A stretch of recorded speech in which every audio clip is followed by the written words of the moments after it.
আফগানিস্তান এবং পাকিস্তানের যুদ্ধের মূল কারণ হচ্ছে ডুরান্ট লাইন, যেটি মূলত 1893 সালে স্যার ডুরান্ট এবং আফগানিস্তানের আমির একটি সীমানা নির্ধারণ করে, যেটি পাকিস্তান আন্তর্জাতিকভাবে স্বীকৃতি দিলেও আফগানিস্তান তা কখনোই স্বীকৃতি দেয়নি।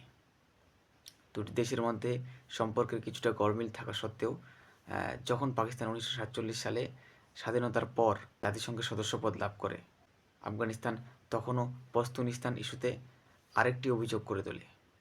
এরই মাঝেও কিন্তু আফগানিস্তান পাকিস্তানের সাথে কিছুটা সম্পর্কের গরমিল থাকা সত্ত্বেও পাকিস্তান আফগানিস্তানের সাথে বন্ধুসুলভ আচরণ করত, কারণ 1979 সালে যখন সোভিয়েত ইউনিয়ন আফগানিস্তানের উপরে হামলা চালায়, আফগানিস্তানের লক্ষাধিক শরণার্থী কিন্তু পাকিস্তান আশ্রয় দেয়।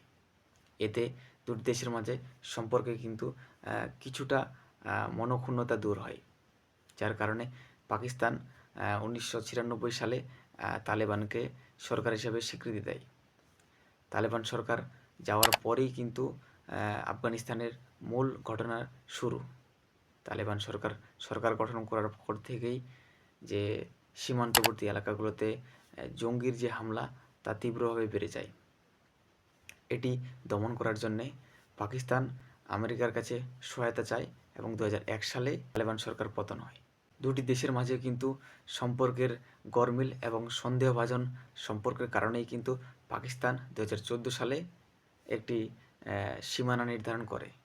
এই সীমানাতে তারা কাঁটাতারের বা এই ডুরান্ট লাইনের ওপরেই কিন্তু কাঁটাতার দেওয়ার সিদ্ধান্ত গ্রহণ করে। এতে কিন্তু আফগান সরকার তাতে বাধা দেয় এবং আপত্তি জানায় যে এই ডুরান্ট লাইনটার, যেটি আন্তর্জাতিকভাবে কখনোই স্বীকৃতি দেওয়া হয়নি, সেটির উপরে কেন তার কাটা বা তারের বেড়া দেওয়া হবে, যার কারণে কিন্তু সম্পর্কের আরও কিছুটা ব্যাঘাত ঘটে পাকিস্তান এবং আফগানিস্তানের মাঝে। আবার 2021 সালে যখন তালেবান সরকার গঠন করে, সরকার গঠনের পর থেকেই কিন্তু পাকিস্তানের সাথে টোটালিভাবে সম্পর্কের একবারেই ছিন্ন হয়, কারণ তালেবান সরকার গঠন করার পর থেকে জঙ্গির হামলা বা বর্ডারে যে জঙ্গি হামলা তা কিন্তু দিনের পর দিন বেড়েই যায়।